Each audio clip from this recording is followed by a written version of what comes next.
بسم اللہ الرحمن الرحیم۔ السلام علیکم دوستو۔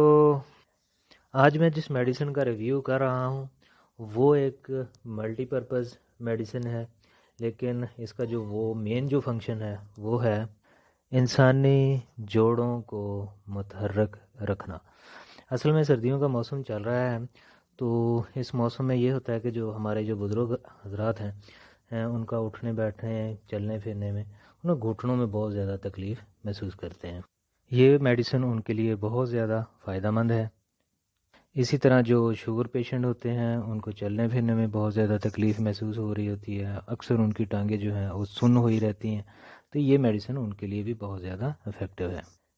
میں ہوں آپ کا pharmacist doctor AHMandal and welcome to my YouTube channel. جی تو دوستو، وہ ہے میڈیسن میڈیفلیکس۔ میڈیفلیکس کی ڈوز کتنی ہونی چاہیے، سب سے پہلے ہم یہ جان لیتے ہیں۔ میڈیفلیکس ٹیبلٹ آپ نے جو پہلے 5 دن ہے وہ صبح شام کھانا کھانے کے بعد استعمال کرنا ہے۔ اسی طرح جو اگلے 5 دن ہے وہ آپ نے صبح ناشتے کے بعد استعمال کرنی ہے۔ میڈیفلیکس کو آپ نے تقریباً 1 ماہ تک جاری رکھنا ہے۔ اب آ جاتے ہیں ہم میڈیفلیکس کی کمپوزیشن کی طرف۔ میڈیفلیکس ٹیبلٹ میں ٹوٹل 5 اجزاء شامل کیے گئے ہیں، جو کہ آپ سکرین کے اوپر دیکھ بھی رہے ہیں، لیکن ان میں سے میں صرف 3 اجزاء کو ہی ڈسکس کروں گا۔ ان 3 اجزاء میں سے جو پہلی ہے وہ ہے گلوکوسامین۔ یہ ایک ایسا کیمیکل ہے جو قدرتی طور پر انسانی جسم کے اندر بھی پایا جاتا ہے۔ یہ انسانی جسم کے جو جوڑ ہوتے ہیں اس کے ارد گرد جو فلوئڈ موجود ہوتا ہے یہ موسٹلی وہاں پر موجود ہوتا ہے۔ گلوکوسامین جو ہے وہ آسٹیو آرتھرائٹس میں بہت زیادہ فائدہ مند ثابت ہوتا ہے۔ یہ گھٹنے کے جو درد ہے اس کو ختم کرتا ہے، جس کی وجہ سے چلنے پھرنے میں اور بزرگوں کے نماز پڑھنے میں آسانی پیدا ہو جاتی ہے۔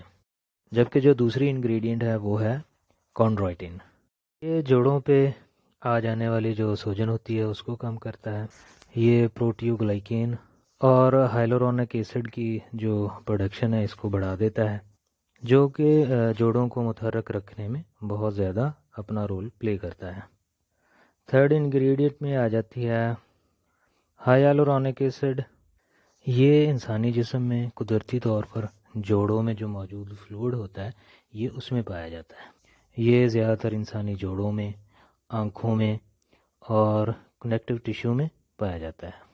اس کا جو مین فنکشن ہے وہ جوائنٹ جو کیویٹیز ہوتی ہیں اس میں جو فلوئڈ ہوتا ہے اس کو برقرار رکھنا ہوتا ہے، جس کی وجہ سے یہ جو رگڑ والا مرحلہ ہوتا ہے یہ کم ہو جاتا ہے۔ ویڈیو دیکھنے کا بہت شکریہ، اپنا خیال رکھیے گا، اللہ حافظ۔